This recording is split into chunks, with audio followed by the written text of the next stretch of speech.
बड़ी खबर आपको बताते हैं शिमला से। ये बड़ी जानकारी, हिमाचल में सीएम फेस पर मंथन हो रहा है। हिमाचल में परिणाम के बाद अब तुरंत कांग्रेस इस पर मंथन कर रही है। मुकेश अग्निहोत्री ने प्रतिभा सिंह को समर्थन दिया है। सूत्रों के हवाले से खबर है, होटल सिसिल के बाहर प्रतिभा सिंह के समर्थन में नारे लगे हैं। छत्तीसगढ़ के सीएम भूपेश बघेल की गाड़ी को रोका गया है।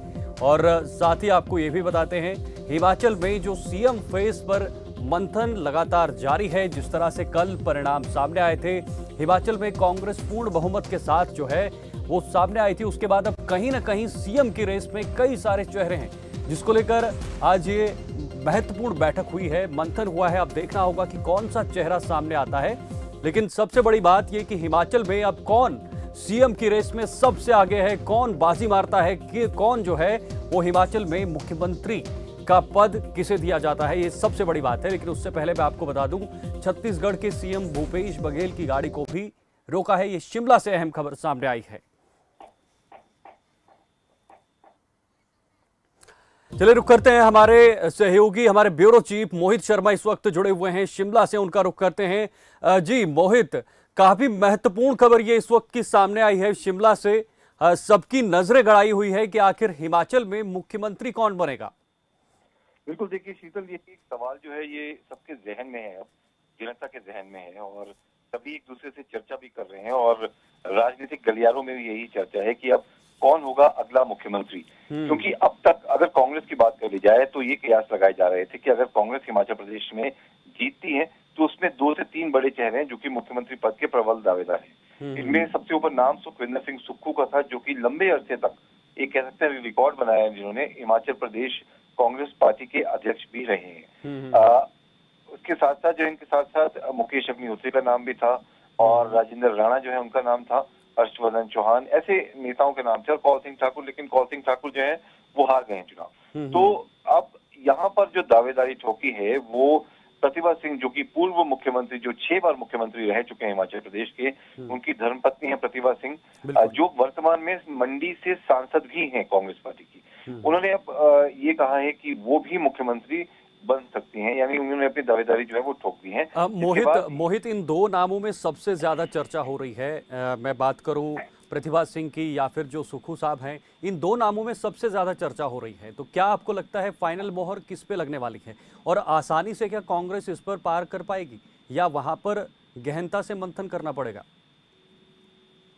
देखिए शीतल, अभी ये हाईकमान जो है वो तय करेगा, जिसके लिए दिल्ली से जो है बड़े नेताओं को यहाँ पर भेजा गया है। जो मुख्यमंत्री हैं भूपेल, वो भी यहाँ पर पहुंचे हुए हैं, छत्तीसगढ़ के मुख्यमंत्री। उनके साथ राजीव शुक्ला जो है वो भी यहाँ पर पहुंचे हैं और पूर्व मुख्यमंत्री हरियाणा के जो है वो भी यहाँ पर पहुंचे हैं, हुड्डा जी। तो ऐसे में अब बातचीत का सिलसिला भी थोड़ी देर बाद शुरू हो जाएगा और उसके बाद क्या कुछ निकल के आता है, मुझे नहीं लगता कि आज के दिन में ये कांग्रेस फैसला कर पाएगी कि मुख्यमंत्री कौन होगा। अभी मुझे लगता है कि काफी इसमें बहस हो सकती है और एक लंबी जो है वो बातचीत इसमें हो सकती है। तो देखना होगा कितने और दिन लग जाएंगे, क्योंकि कांग्रेस इतनी जल्दी फैसला लेगी नहीं और कई तरह के राजनीतिक समीकरण जो है वो बन सकते हैं आने वाले दिनों में, क्योंकि सुखविंदर सिंह सुक्खू खुद जीत के आए हैं और विकल्प जो है वो कई हैं उनके सामने। चर्चा ये भी है कि अगर कुछ बात नहीं बनती है तो वो जिस तरह से महाराष्ट्र में, उस तरह से हिमाचल में भी कुछ ऐसे समीकरण देखने को मिल सकते हैं। लेकिन अभी ये बहुत जल्दबाजी होगी या जल्दी होगा इस तरह के जो है बात तक पहुंचना। लेकिन ये जरूर तय है कि सुखविंदर सिंह सुक्खू और प्रतिभा सिंह अब मुख्यमंत्री की दौड़ में ये 2 नाम जो है सबसे आगे चल रहे हैं और इन्हीं में से एक जो है वो मुख्यमंत्री बन सकता है, इस बात से इनकार नहीं किया जा सकता। बिल्कुल, इन्हीं 2 चेहरों में से कोई एक मुख्यमंत्री बन सकता है, लेकिन इसके लिए इंतजार करना पड़ेगा, क्योंकि कांग्रेस इतना जल्दी फैसला नहीं लेने वाली है, क्योंकि मुश्किल से ये सत्ता जो है हिमाचल में हाथ लगी है, सरकार बनाने का एक मौका मिला है, तो कहीं ना कहीं काफी मुश्किल है। बिल्कुल शीतल, देखिए ये कह सकते हैं कि ये माना जा रहा था इन चुनावों से पहले भी कि हिमाचल प्रदेश यानी देवभूमि की धरती से कांग्रेस अगर कमबैक करती है, यहाँ पर जीतती है, तो कमबैक कर सकती है बाकी राज्यों में भी। तो कांग्रेस के पास वो वक्त तो आ गया है जब हिमाचल में उन्होंने फतेह हासिल किया और अच्छी तरह से कह सकते हैं कि अच्छी खासी जीत हुई है कांग्रेस की। अब ये मौका कांग्रेस हाईकमान नहीं गंवाना चाहेगा, इसीलिए जो है जो एक्सपीरियंस लीडर्स जो है वो भेजे हैं और बहुत ही आराम से सामंजस्य बैठाने की यहाँ पर कोशिश की जाएगी, क्योंकि प्रतिभा सिंह के बेटे जो विक्रमादित्य सिंह जी मोहित जी, क्योंकि जो प्रतिभा सिंह है उनके बेटे विक्रमादित्य सिंह वो भी विधायक हैं, और ऐसे में पलड़ा जो है हॉली लॉज यानी जो उनका सरकारी आवास हॉली लॉज है, और ये माना जाता है कि कांग्रेस की जब सरकार बनती थी तो हॉली लॉज से ही चलती थी, क्योंकि वीरभद्र सिंह वहीं पर रहते थे। तो इस बार यही कहा जा रहा है कि हॉली लॉज जो है उसका बहुत बड़ा एक महत्वपूर्ण योगदान या कहें कि एक बहुत बड़ा जो है वो फैसला हो सकता है। और अब ये जो दावेदारी ठोकी है, प्रतिभा सिंह ने जो दावेदारी की है, आगे बढ़ाई है, ये भी कहीं ना कहीं हाईकमान के लिए एक चिंता की बात होगी, क्योंकि इग्नोर जो है वो किसी को नहीं कर सकती। बिल्कुल मोहित, बिल्कुल इग्नोर किसी को नहीं कर सकते, लेकिन सीएम का चेहरा भी एक ही हो सकता है, एक ही मुख्यमंत्री बनाया जा सकता है। बहुत बहुत शुक्रिया मोहित, ये महत्वपूर्ण जानकारी हम तक पहुंचाने के लिए। तो आपको बता दें लगातार वहां पर मंथन जारी है और कहीं ना कहीं कांग्रेस इस फैसले को लेने के लिए थोड़ा बहुत समय भी लेगी। चलिए सीधा रुख करते हैं, हमारे साथ इस वक्त कांग्रेस के प्रवक्ता फोन लाइन पर जुड़े हुए हैं, उनसे संपर्क करते हैं। नरेश ठाकुर जी इस वक्त जुड़े हुए हैं, उनसे कोशिश करते हैं जानने की कि आखिर कांग्रेस, हिमाचल कांग्रेस में इस वक्त क्या चल रहा है। नरेश जी, आपके पास आना चाहूंगा। पहले तो आपको बहुत बहुत बधाई है कि हिमाचल में आपने वापसी की है, लेकिन अब आपके पास सबसे बड़ा जो एक चैलेंज है, सरकार बनाने से जो बड़ा चैलेंज है वो आपके पास यह है कि आप मुख्यमंत्री किसको बनाएंगे।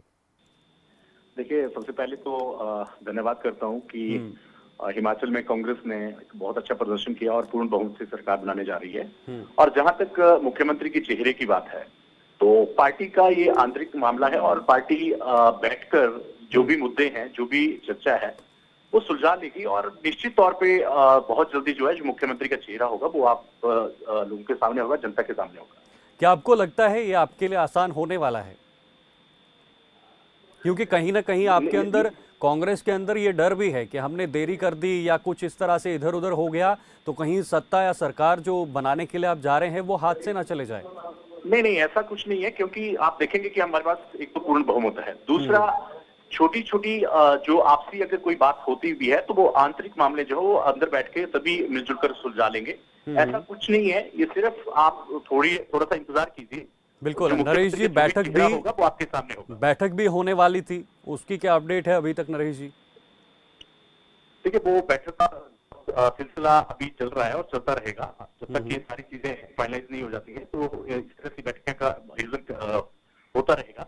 और आप देखेंगे कि प्रदेश में ऐसा कुछ नहीं है, ये सब जब भी ऐसा मतलब भावनाएं होती हैं तो हर कोई अपना वो दावा रखता है। तो ये कोई बहुत बड़ी बात नहीं है, ये एक आपसी मामला है और ये जब भी जो भी विधायक होंगे और हाईकमान चाहेगी मिलजुल कर बैठकर वो भी जो भी भावनाएं होंगी उसके ऊपर वो विचार विमर्श करेंगे और जल्दी ही जो मुख्यमंत्री जी का चेहरा होगा वो आप लोगों के सामने होगा। नरेश जी, अगर मैं तराजू से तौलता हूँ, एक तरफ प्रतिभा जी हैं, दूसरी तरफ जो सुखविंदर जी हैं, क्या लगता है, क्या इशारा मैं समझ सकता हूँ? देखिए, जहां तक ठाकुर सुखविंदर सिंह सुक्खू की बात है तो लगातार वो एनएसयूआई के 10 वर्ष तक अध्यक्ष रहे हैं। उसके बाद उन्होंने युवा कांग्रेस की कमान संभाली और 10 वर्ष तक वो युवा कांग्रेस के अध्यक्ष रहे हैं और साथ में ही 6 वर्ष वो प्रदेश कांग्रेस कमेटी के अध्यक्ष रहे हैं और लगातार वो चौथी बार वो विधायक बने हैं, चौथी बार विधायक बने हैं। तो एक जहां तक माना जाए तो एक बहुत बड़ा उनके पास तजुर्बा है और एक ऐसा चेहरे हैं जो जमीनी स्तर पर गठन के साथ जुड़े हैं और उनका जो शुरुआत हुई है तो एक आम परिवार से शुरुआत करके आज निकल के आए हैं। तो मैं तो समझता हूं कि जहां तक एक ठाकुर सुखविंदर सिंह सुक्खू जी की बात करें तो उनको संगठन का भी अनुभव है और सरकार चलाने का अनुभव है। दूसरी तरफ प्रतिभा जी हैं, वो भी कांग्रेस के अध्यक्ष हैं, साथ हमारी अध्यक्ष हैं, माननीय हैं और संसद भी हैं।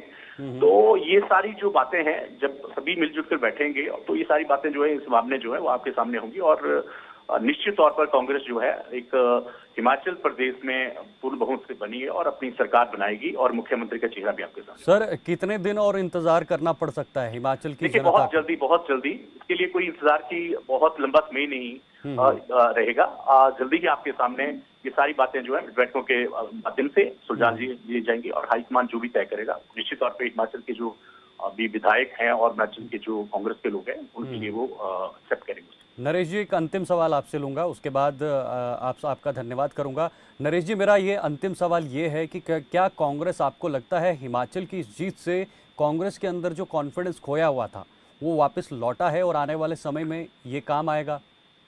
बिल्कुल बिल्कुल, जहां तक आप देखेंगे कि हिमाचल में जिस दिन से पूर्ण बहुमत सरकार को मिला है, कांग्रेस को मिला है, ये कांग्रेस के लिए एक संजीवनी का काम करेगी और आने वाले कल में जो अन्य राज्यों में चुनाव होने जा रहे हैं उसमें भी निश्चित तौर पर जो है कांग्रेस और मजबूती के साथ उतरेगी और अन्य प्रदेशों के अंदर भी कांग्रेस जो है सरकार बनाने का प्रयास करेगी और संगठन को मजबूत करेगी। नरेश जी, भारत जोड़ो यात्रा जो एक राहुल गांधी जी द्वारा चलाई गई है, क्या उसका असर हिमाचल के चुनाव में जो आपको ये बड़ी जीत मिली है उस पर देखने को मिला है? क्या आपको लगता है? बिल्कुल बिल्कुल बिल्कुल, माननीय राहुल गांधी जी ने जो भारत जोड़ो यात्रा शुरू की है और उसका जो फायदा है वो प्रदेश के साथ साथ पूरे देश के अंदर उसका फायदा मिलेगा कांग्रेस को। और एक ये बहुत बढ़िया, एक बहुत अच्छा अभियान है जिसके तहत कांग्रेस को भी मजबूती मिलेगी और जितनी भी मतलब लोग हैं वो एक, आप देखेंगे जहां जहां से इनकी यात्रा गुजर रही है लोग खुले दिल से जुड़ रहे हैं और उसको और ज्यादा सपोर्ट कर रहे हैं। तो राहुल गांधी जी के निश्चित तौर पे उनके भारत जोड़ो की यात्रा का प्रभाव जो था वो हिमाचल के जो चुनाव थे उनके ऊपर भी पड़ा। आम आदमी पार्टी आपके लिए खतरे की घंटी बन रही है, उसको कैसे संभालेंगे आप? जहां पे आप देखते हैं आम आदमी पार्टी आपका वोट शेयर लेकर जा रही है। हिमाचल प्रदेश में उनके हालात देख लिए हैं कि हिमाचल प्रदेश में उनके क्या हालात हुए और वो अपना कितना यहाँ कर पाए। तो इससे आप लगा सकते हैं कि हिमाचल की जो जनता है वो एक बहुत ही सोच समझकर वोट का मतदान करती है और सोच समझकर ही सरकार चुनती है। और आज उन्होंने अगर कांग्रेस को समर्थन दिया है तो वो बहुत इनका अपना एक हिमाचल की जनता का धन्यवाद भी करते हैं। आपको नहीं लगता कि आम आदमी पार्टी अगर हिमाचल में थोड़ा और जोर लगाती, 2 से 3% वोट हासिल करती, तो आपके लिए वो बड़ा खतरा हो सकता था? नहीं, ऐसा कुछ नहीं था, ऐसा कुछ नहीं था, क्योंकि कांग्रेस काफी लंबे समय से आम लोगों के बीच में जुड़ी हुई थी और संगठन मजबूती के साथ काम कर रहा था। ठीक है, आम आदमी पार्टी का इसके ऊपर कोई असर नहीं था, हिमाचल प्रदेश में ऐसा कुछ नहीं था। ठीक है, बहुत बहुत शुक्रिया नरेश जी हमारे साथ जुड़ने के लिए। तो आपको बता दें इस वक्त की जो ये अहम और बड़ी महत्वपूर्ण खबर है वो ये है कि हिमाचल में कांग्रेस के मुख्यमंत्री कौन बनेगा उस पर मंथन चल रहा है।